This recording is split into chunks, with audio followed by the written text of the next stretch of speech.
এই দুবাইতে আইসা সব থেকে বড় ভুল করছি মনে হয় লাইসেন্স নিয়ে।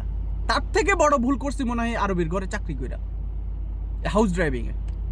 ভাই রে ভাই, এত যন্ত্রণা ভাই, বিশ্বাস করেন।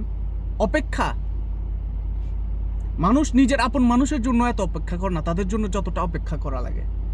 লাইক মানে এখন এমন হয়ে গেছে যে অপেক্ষা যদি কেউ করায় নিজের আপন মানুষও 1 মিনিট অপেক্ষা করলে মনটা যায় তারে যায় মাইরা দিই, এরকম হয়ে গেছে এখন।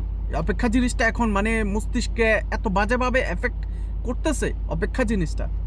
আর কথা আমাদের লাইসেন্সের পাওয়ার পরে কথা কি বলবো, বিষয় হচ্ছে বন্ধ, কোনো অপরচুনিটি নাই, কিচ্ছু নাই।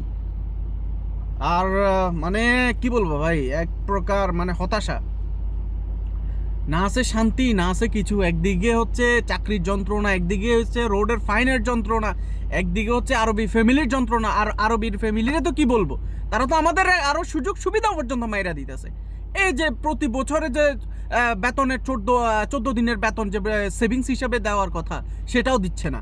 তারপরে হচ্ছে ভালোভাবে থাকার ভালো থাকা না, খাবার খাবার অনেক সব ফ্যামিলিতে কিন্তু আপনি ভালো খাবার পাবেন না, দেয় না, সেটাও প্রোভাইড করে না। তারপরে হচ্ছে যে আপনার প্রতি বছরে 1 মাস লাজিম ছুটি, তারপর হচ্ছে সপ্তাহে 1 দিন লাজিম ছুটি।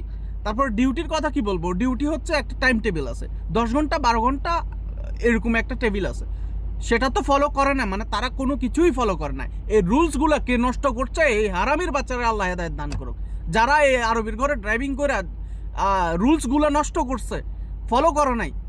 আর এর কথা কি বলবো ভাই, তারা তো ফলোই করে না, তারা তো ফলোই করে না। যে ভালো করে গেছে তো ভালো, আর আমাদের মতো যারা খারাপ করে গেছে তো আল্লাহি জীবন তেজপাতা ভাই, শান্তি নেই ভাই, একদম শান্তি নেই আল্লাহি। স্যালারি যেমন তেমন, মানসিক শান্তি যদি আপনি না পান তাহলে সে জায়গায় আর কি করার।